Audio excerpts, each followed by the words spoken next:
ஒருத்தர். இப்ப இந்த பரிமேலழகர் அறம்ங்கிற சொல்லுக்கு தனியா பிரிக்கிறார்.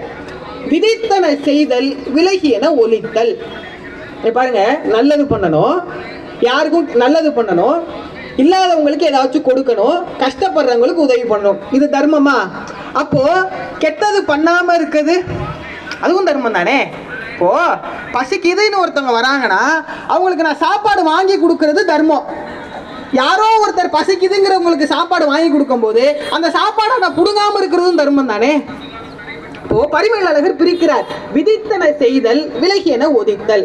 இப்போ எக்ஸாம்ல 100 மார்க் பரீட்சைக்கு எழுதுறோம்னு வைங்களேன், பரீட்சையில 100க்கு 100 மார்க் எடுத்தாதான் பாஸா? 40 மார்க் எடுத்தா பாஸ். அப்போ அறம்னா என்ன?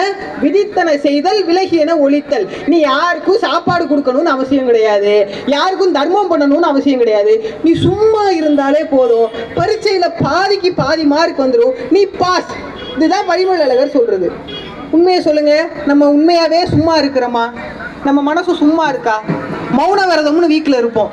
அன்னைக்கு தான் அவனை திட்டணும், இவனை திட்டணும், கேஸ் சிலிண்டர் வரல, அது வரல, இது வரல, மனசுல என்னென்ன வேலை இருக்கோ அது எல்லாம் அன்னைக்கு தான் திட்டுவோம். அதனாலதான் முருகன் இதே திருவண்ணாமலையில் அருணகிரிநாதரை பார்த்து சொன்னார், சும்மா இரு சொல் அற.